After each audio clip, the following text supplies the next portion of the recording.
We're going to be talking about a very special book called Remember Us, the People's War, Newport area from 1914 to 1924. Yeah, hang on a minute, Colleen. Let me get the camera fired up here. Very important that we have live video. Oh my God. Nick, they're going to be watching you over in Newport. You're, versus dead video. You came live than dead. to us. Colleen, would you come over this side so that we can I'll make sure and get our the our WHK sign. I want to get our sign in. And the other thing is, if you take photographs against the background of the window, you won't be able to. Friends and relations. Mm-hmm. So it's good to be back, and I thank you for the opportunity to come on and talk about the book. The book is 400 pages, says he. It is. It's like a rock. It's as heavy as. How many writers do you think you had? We had probably scores of contributors, and apart from that, we had at least another 100 people that contributed in other ways. So it's really a community project. It's volunteer driven. Nobody made any money out of it except the people that printed the book. Sure. and the man that designed it. We had to hire somebody for that. But it's really a grassroots effort, and it's a testament to the cohesiveness of the community and to their commitment to tell the stories of the people that were engaged in the struggle for an Irish Republic. Yeah, you know something, if you read through Irish history, what I learned in school, I went through school in Ireland, there wasn't much written, or we didn't talk very much about our own county, the activities in our own county in those years, and there was a lot. There was, and I think it's because of the Civil War. Mm-hmm. The West Mayo area was massively supportive of the anti-treaty side. Probably 95% of the volunteers and the women of coming to Mon supported, did not want to buy into the treaty. Mm-hmm. And the Civil War was it was bloody and grim and divisive, and it left a bitter legacy. There were more people killed, more people executed during the Civil War by the Free State government than during the War of Independence. Many more. The British executed many fewer people than the Free State government did. And as well as that, there were extrajudicial killings, probably over 100 of them. There was one notable one in outside of Newport. First cousin of my father's got murdered. So it left a rough legacy. And then people that were on the losing side of the Civil War, a lot of them were blacklisted. So they couldn't find employment. They could not find any government employment, and a lot of private employers blacklisted them. So people left, and some people left because they were on the run and they were afraid for their lives. I often used to hear my aunt talk about Danny Chambers' grandfather, the man that founded the funeral home here back in 1933. How she had met him on his way when he was escaping to go to America. Yeah. He was on the run. Yeah. And that's how he ended up in Cleveland. That'd be William Chambers. Was it William F. Chambers? I think it was William, yes. Yeah. He fought with Joe Baker's column, and there was a famous engagement in Galway, where they brought an armored car that was made out of a boiler from Mulraney Hotel, and they attacked a couple of Free State barracks. And he had to leave after that. That's why there was no heat in the Mulraney Hotel when I stayed there years ago. Yeah. The boiler they used. They were very creative, resourceful. Yes. And what was there was a McNeely connection from Newport, wasn't it? A McNeely from Newport? I think the one. And maybe I'm mixing it up with something else. But some of the areas that you talked about is Belmullet, Ballycroy, Atholl, all that Newport, down into Kilmena. Westport. The book doesn't cover Westport so much. It goes down to Kilmena. We had to draw some kind of geographical line. So that was a decision to make. The general Newport Battalion area. Mm-hmm. So units that were involved in the struggle from that area are included in the book. And the Mulchrones here, who you're related to? My father was John, and he had a brother Tom that came here a couple years after he did. Don't have any immediate relatives in Cleveland on the west side. It is a popular name in that area, though, isn't it? It's, yeah, it's, Because Kathleen, I know is. Kathleen Mangan, she's a Mulchrone. yeah. I think there's quite a few Mulchrones here There anyway. would be, yeah, and I'm sure I have some third cousins or something, but there's more in Chicago. Now, whose idea was it to put this book together? Where did Well, this thing begin?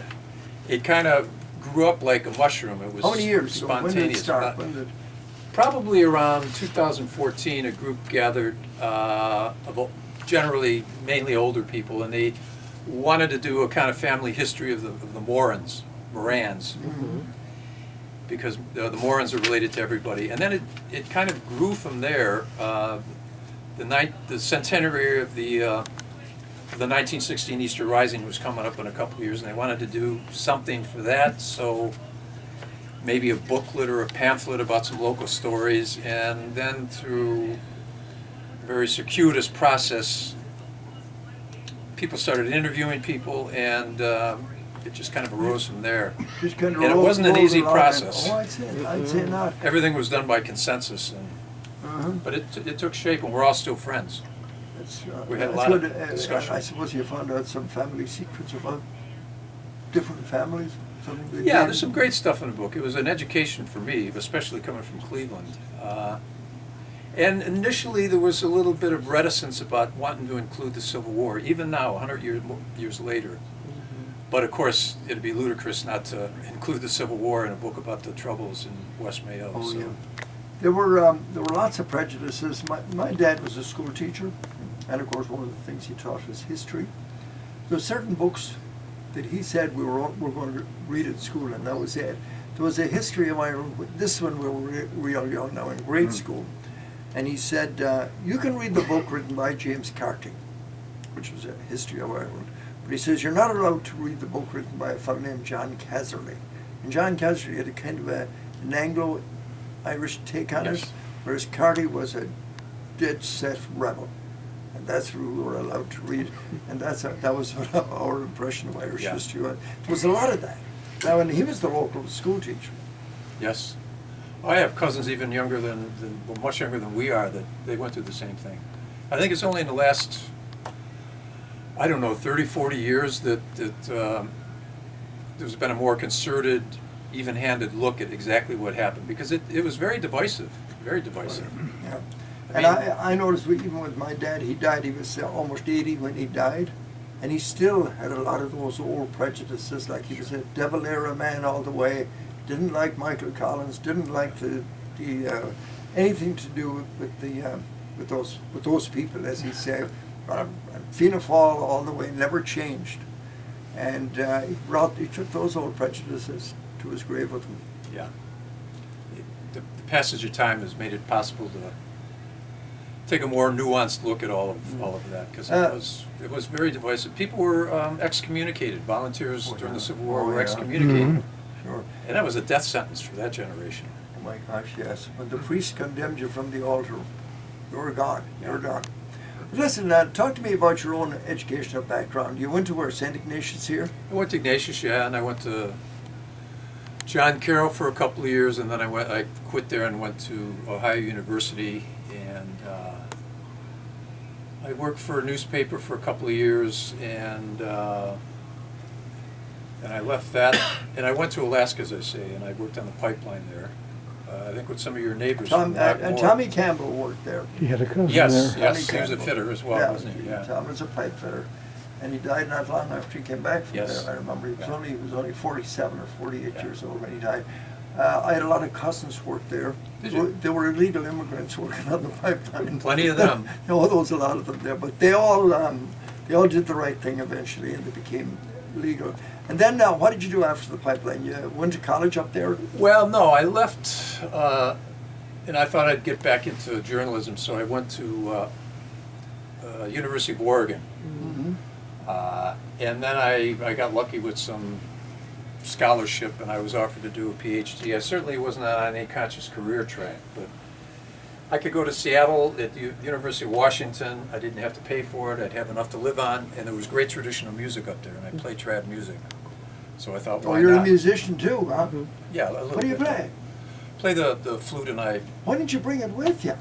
Mick, I always love because live the music. book is more important than the Oh, music. yeah, the music. Oh, we'd love to have you. He's play here for the music, book. too. Yeah. But it says here you're you got to earn a doctorate degree from the University of Washington, and you're a professor emeritus at the University of Portland, Yeah. Portland, Oregon. Yeah. Oh, And De Valera spoke at University of Portland when he was over in 1919. really? It was a real Irish kind of institution back then. A lot of Irish are there. Yeah. back then. In Oregon, I suppose along the west coast, all the way down to California. Yeah. So your ambition is to spread the word, take this book, take it all over the world, have people read it everywhere, because there's people from Mayo in every corner of the world, you know. There is. Well, my mission is to come to Cleveland because Cleveland has such a profound, powerful connection to West Mayo, Mhm. and there's an audience here for it. You know, and it's their history. The events that took place there in West Mayo affected the lives of all of us that have any connection to West Mayo. A lot of us, that's how our ancestors got here. Whether they were involved or not, the events then shaped our lives. So you're going to talk about this at the West Side IA today? Yeah. I think it's at 4 o'clock, is it? 4 o'clock today. Now there's 3,525 names in it. I'm sure if you go there today, if you go to the West Side IA, They're gonna know one of you're them. going to hear Mick talk about your relatives, probably. It's a good chance. Yeah, indeed. And there'll be a bit of music there. Francis Quinn has generously volunteered to play a few tunes with him and Billy Chambers. And the book has got almost 400 pages. If you're as old as I am, bring a kid with you to carry the book for you. It's weighty. It's big. It was a struggle getting them It's over big, here. boy.